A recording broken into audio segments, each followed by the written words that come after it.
And now, from Glasgow.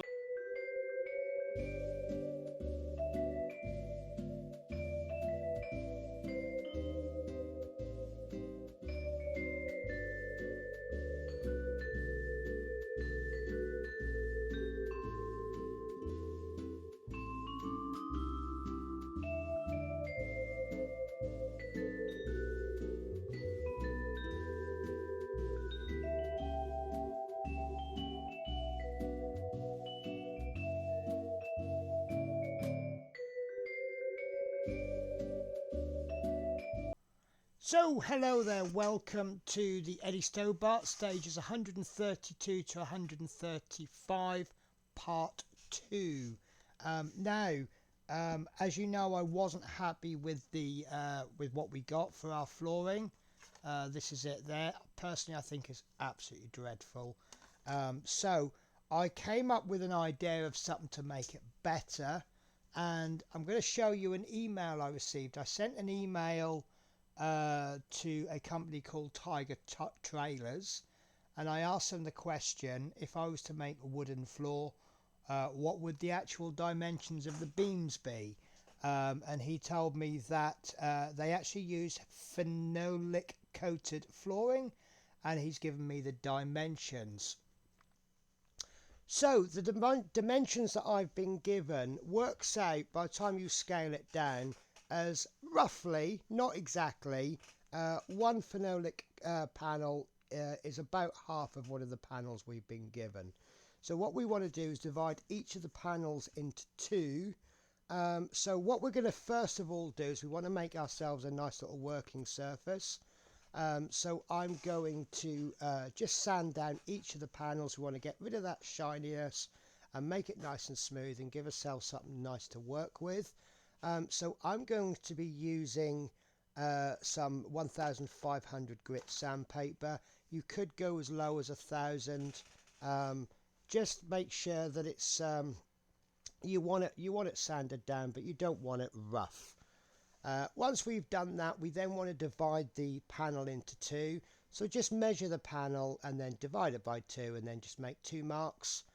And then what I'm going to do is, just to make sure that the mark is will stay where it put, I've actually clamped down my steel ruler, and then what I'm doing is I'm getting a panel line scriber, but you could use a knife, anything like that. Stanley knife will work. And then what we're going to do is we are going to gently score off a line and just keep scoring. You don't want to go too deep. You want to do this in many passes, and we're just going to keep scoring until we are left with a line that makes it look like two panels. You don't need to separate them into two panels. Just make it a nice deep gouge.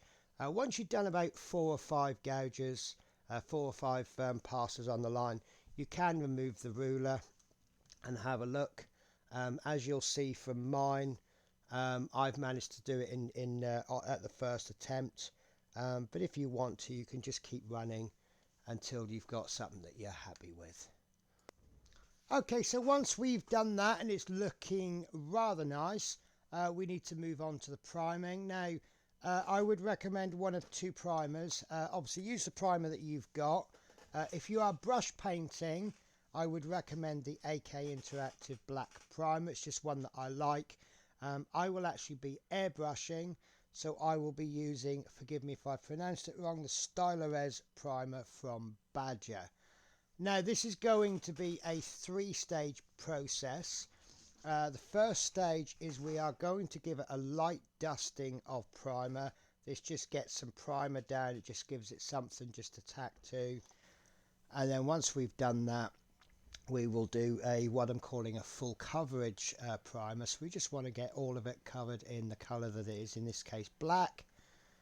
And then once that's done, we'll just go over it. We'll just thin the primer down just a little bit, and we'll give it a nice wet coat, and then we'll leave that to dry overnight. Okay, so now we want to paint it. Now I've decided to go for a rubbery look. So the colour that I personally am choosing is AK Interactive 3rd Generation AK11027 Rubber Black. This is quite possibly my favourite colour out of all of the colours in the world. I just like that kind of oily, grey, black look. And what we're going to do is we're just simply going to spray on some nice thin layers, and we're going to build this up nice and gently. Remember, it's going over a black background, and it's that black background that we want to cover up. Now, once you think you've done it, you may find you have little patches. That's not a problem. Get your air pressure down a little bit, and just get the paint a little bit thinner, and we just gently hit those areas that are a little bit patchy, and lots of paint, bit of air, bit of paint, bit of air, bit of paint. Get the paint on, get it dried, and then just reapply until you've got a nice even finish. So for the last stage, I'm going to be using Vallejo Mecha varnish. I can't read the number because it's got paint on it. 36.703 satin varnish. I don't want a full-on glossy finish, and I certainly don't want a matte finish.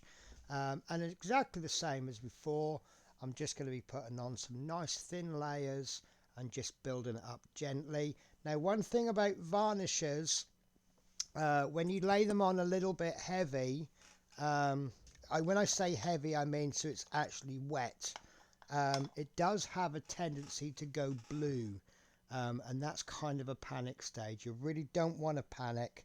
I absolutely promise you it will dry absolutely crystal clear, so do not worry about the bluing. And let's say just build this up over layers until you're happy. Okay, so this is going to be difficult to see because obviously I've got the roof struts in, but what I've done is I've placed 2 of the red panels in place, and then I've done my it's not fully cured yet, but it is dry enough that I can actually use it. I've actually got the worst panel by accident. I've noticed that these panels, you've got to kind of wedge them in, but this one, I think it's ever so slightly not as wide as the others, but it's good for a comparison, and for a cost of a little bit of primer and a little bit of paint and a little bit of varnish, which is less than the cost of one magazine, I think I've improved that an awful lot. You see how it looks like panels? So obviously by the time this is finished, by gouging that line through the middle, it actually looks like 8 smaller strips, very similar to the dimensions that the very kind people at Tiger Trailers has given us. So I'll finish this with a closer look at the panel. I'm actually quite impressed with it.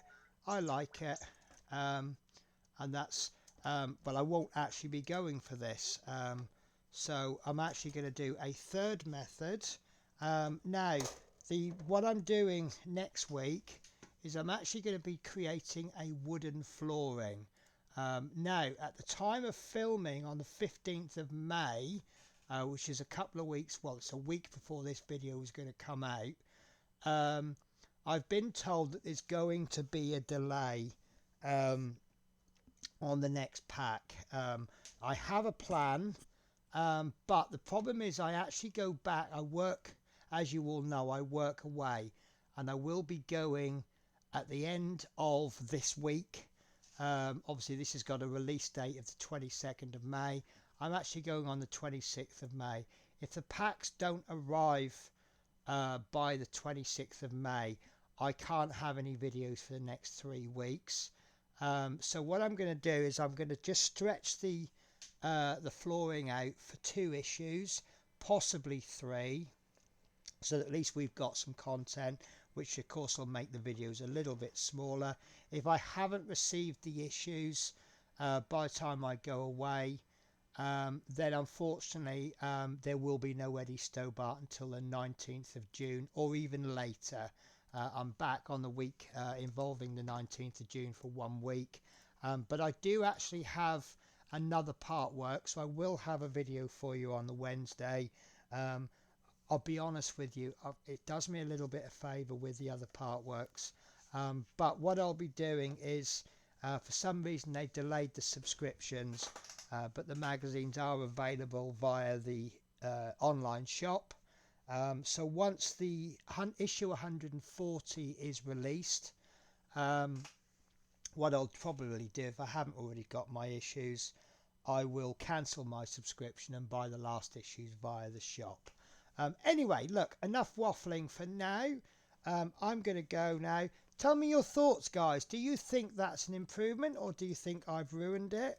You know, I like it. I do like it. So guys, I will see you in the next video, which is going to be issues 132 to 135, part 3, part 1, or something like that. Part 3-1. So I'll see you then, guys. Take care. Bye bye.